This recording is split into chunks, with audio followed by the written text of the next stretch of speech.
All right, Wednesday update, week 3.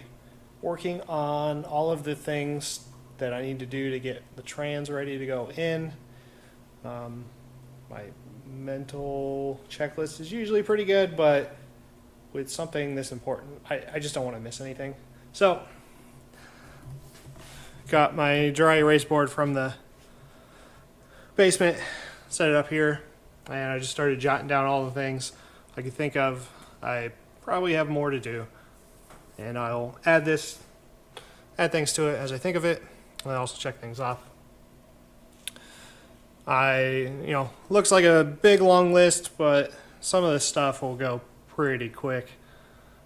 With the holiday weekend coming up, I've got Friday off, and I'm going to take Thursday off too, so I'll have tonight and then 2 full solid days to try and hammer this all out. I think I might be able to get pretty close. We'll see. So probably starting off tonight. Shift linkage, gas pedal. So I need to prep the trans to go in. And so I'm going to put the GL5 fluid in there.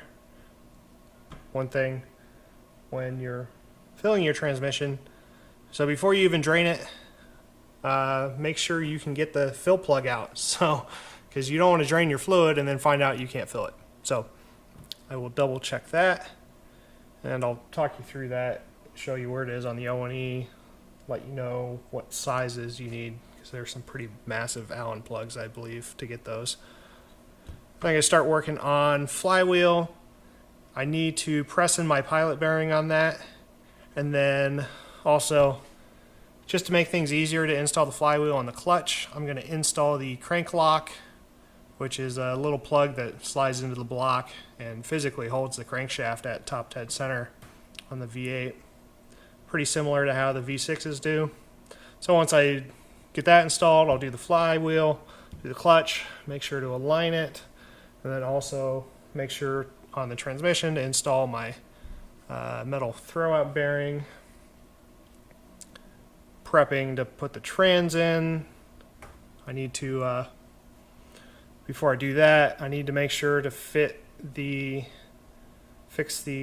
on the subframe brace, 2 of my 4 bolts. There's welded nuts on there, 2 of them were loose, so I'm going to replace those with riv nuts, or maybe weld nuts back on, not sure. I think the riv nuts will hold, we'll see.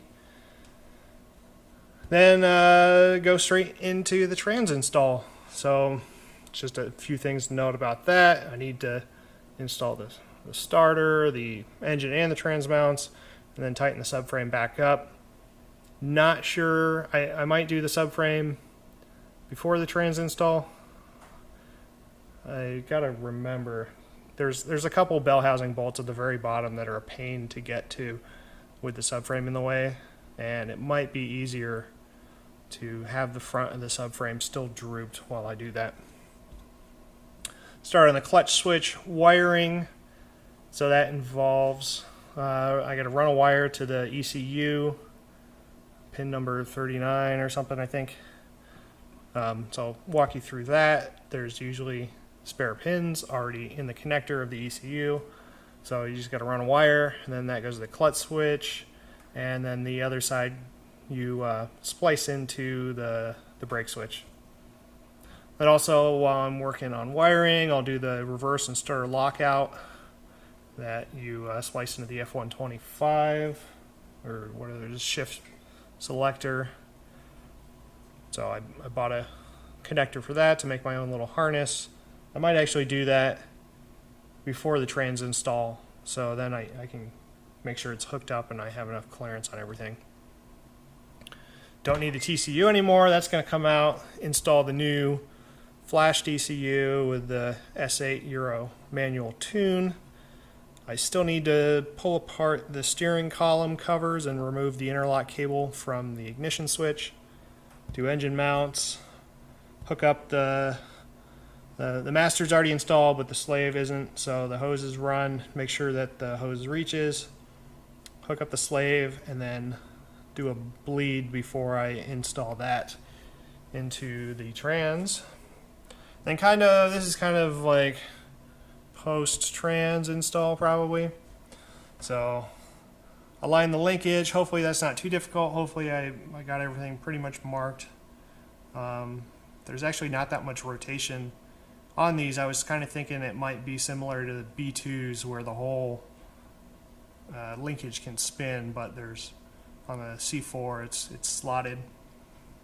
After I do that, so I want to make sure to do that before I install the drive shaft, because just the drive shaft kind of gets in the way. So it'll be easier to make sure everything aligns and you get everything hitting all the gears before you go and install the drive shaft. Same as the exhaust. Some of this stuff, this isn't necessarily in order, but I need to rebuild the CVs and swap on the D2 outers to the C4 axles, install them, at the same time, doing the front wheel bearings. As I start piecing back together the engine bay, since I'm removing secondary air injection, I'm going to remove that pump from the airbox, put in a new air filter. I've got a K&N installed currently, so I might, run that through the cleaning cycle and re-oil it. Another random thing, I just have a, maintenance unrelated to swap. I've got a headlight level sensor that I need to swap out. Some of the bumper alignment is a little wonky, so I want to try and make that a little better. Install the shift knob and the shift boot. Got a slight leak out of the rear of one of my valve covers, even though it's new valve cover gasket, so check the torque on that. Reinstall the strut bar and the brake block that I had to uninstall to work on the pedal and the master. Put in a new oil drain plug. Reinstall the seat, reinstall the dash trim. We'll see. My new set of facelift carbon fiber trim is still stuck in customs. It's now been in customs for almost 2 weeks. We'll see if that arrives. Otherwise, I'll just kind of work around it. Since I still have the Blizzaks on, it's now summertime, so the CCWs are going on. And I'm going to remove the roof rack. Then my little sanity check. The red's kind of light on here, but, need oil. I've already drained the oil, but I haven't swapped the oil filter yet. Since I did remove the reservoir, and I tried not to actuate the master cylinder, but I'm just not sure if it sucked any air in there, so I gotta fill it, and then I'm just gonna do a brake fluid flush anyways, just to make sure I don't have any bubbles. And then I also have a new coolant reservoir, so I'm gonna drain that slightly, put the new reservoir on, top it off. And then the green shows up even worse.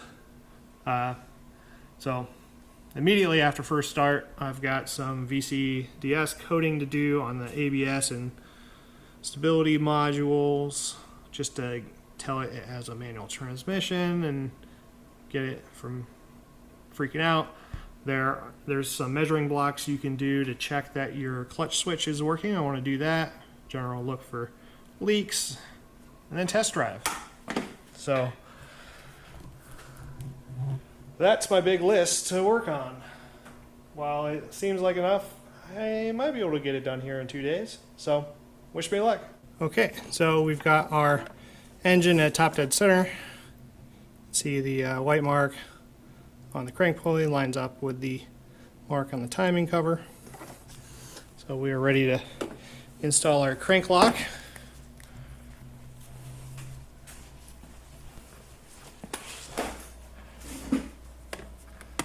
So to do that,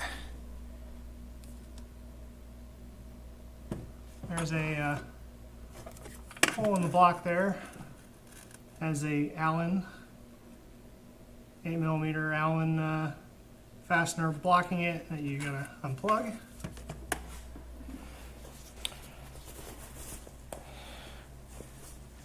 And then you can install this nifty tool. So it's the crank lock, so it threads into that hole, and then this pin goes into a recess on the crank and then physically locks the crank into place. So then we can install the flywheel. I got the flywheel here. Got the pilot bearing pressed in, cleaned off. So once I get the crank locked down, then I'm going to put this on. As I showed you before,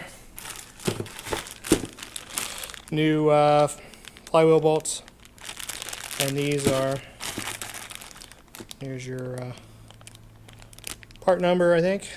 These are the manual transmission flywheel bolts, which are apparently different than the flex plate. If I forget, I think these are maybe shorter, but whatever. So you want to buy these new. Crank lock is installed, as you can see, and started mounting up the flywheel. One thing to note, if you've never done a flywheel before, or maybe just never Audi one, I don't know if this is all flywheels, some might be pinned. So the way Audi does it is what looks like a normal radial pattern isn't. So since on here you have a trigger wheel that tells you your engine location, or at least this is your crank position sensor machined into the flywheel. So you need to make sure that that trigger wheel is lined up with the actual crank position. So the way they machine these holes is it's not a perfect circular pattern.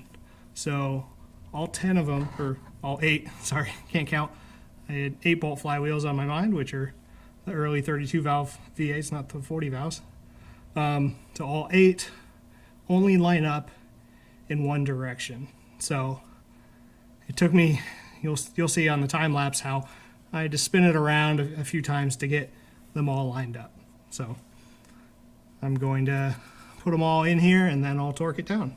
All right, I got the flywheel bolts just, loosely on there, and I was trying to look up torque specs on them. So I didn't look too hard trying to look through. I doubt the Bentley would mention it. I didn't look too hard for D2 stuff, but seeing how you can use a 2.7T flywheel on these, and these bolts are the exact same as a 2.7, I'm going to use the 2.7 specs, and that says 60 Newton meters, and then you turn it an additional 90 degrees. So I'm going to do that. All right, I thought of another tip to show you when you're tightening the flywheel bolts.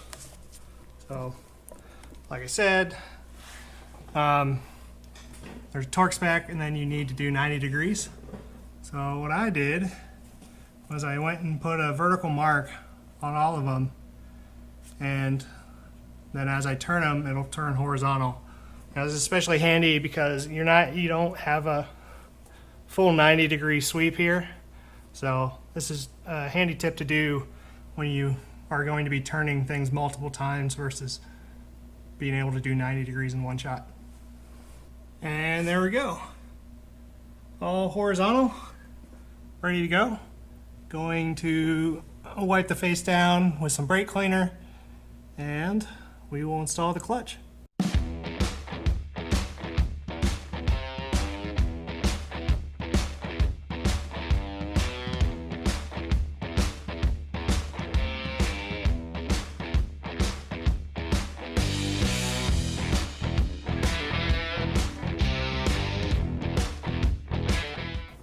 There we have it.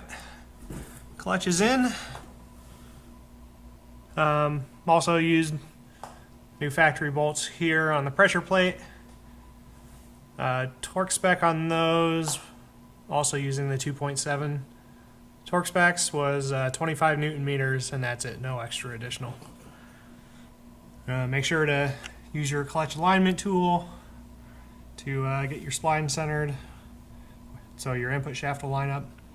And here, after it's all torqued down, it should slide in nice and easy. So that is ready to go. I need to go fill up the trans with some fresh fluid. So I wanted to point out, so my clutch hydraulic line, so this is the USP B5 line, which obviously is not gonna be long enough to reach the slave, which, you know, it's gonna be here, so it's probably about a foot short. So I didn't want to have too short of a line, so I bought a 2-foot -3 line. I have a -3 union on one side. Then this is the metric, I think M12 clutch fitting that's going to go in the slave off of the USP line. So I'm going to hook those together. I've got an angle. I've got a 90-degree coming for this end, but it's not supposed to be here for like another day, so we'll see if I get it in time. If not, I'll probably just should be enough room to run it straight off and hopefully route it away from the exhaust versus kind of going straight up. So we'll see. I'm going to hook this up and we'll see how it sits when the trans is in. So this subframe brace that I'm talking about, those are 2 nuts that are welded on, and then it screws in from the bottom. Those other 2 holes are for the transmission mount. So this is the passenger side, as it should be. But come over to my driver's side, and those welds had broke. So it was a real pain in the butt. I had to wait to remove that side of the brace until I was able to jack up the transmission and remove the mount arm. So I'm going to try and, versus welding in back in, I'm going to put the riv nuts in there. And it should be good enough to hold that. So if you're wondering what a riv nut is that I've been talking about a few times, so they're this. Riv nut just means rivet nut. So if you think of a combination of a rivet and a nut, this is what you get. So you use this tool that thread it on, goes into a hole, and then you, via the thread, you pull this non-knurled part towards the knurled part in the flange there. In the end, you get that, where whatever you're trying to clamp to is between the two. So it sandwiches itself, and then on the inside is a threaded insert. So you just drill a hole in whatever you're making, sheet metal or whatever. You drill it to the proper outside diameter of the riv nut, slide it through, use the tool, and then it compresses and sandwiches it in there. And then this is splined, so then it doesn't spin. And it's splined in multiple ways, so on the flange itself and then on the body, so then it grips from all sides once set. So then you don't have to worry about it spinning, and they can hold a decent amount of torque. So let me show you here underneath where I've installed one of these. So there it is, empty hole versus the riv nut. And there you see how it sandwiches itself in there. So that should be plenty more sturdy, or sturdy enough to hold that brace there. It doesn't take a lot of torque. Alright, probably coming to an end for the night. I was hoping maybe I'd get the transmission in, but I don't think so. I've got plenty of time tomorrow and Friday. But Holy hell. This is why, one, you get to row your own gears, but, in addition to why this swap is well worth it, look at that porker. So, we're losing all of that space. We get more space to work around it, which will especially be easier for reinstall around the exhaust, but I think the difference is also on the order of 200 pounds or so that we'll be losing. So, good riddance. I'm glad to have this massive beast out of here.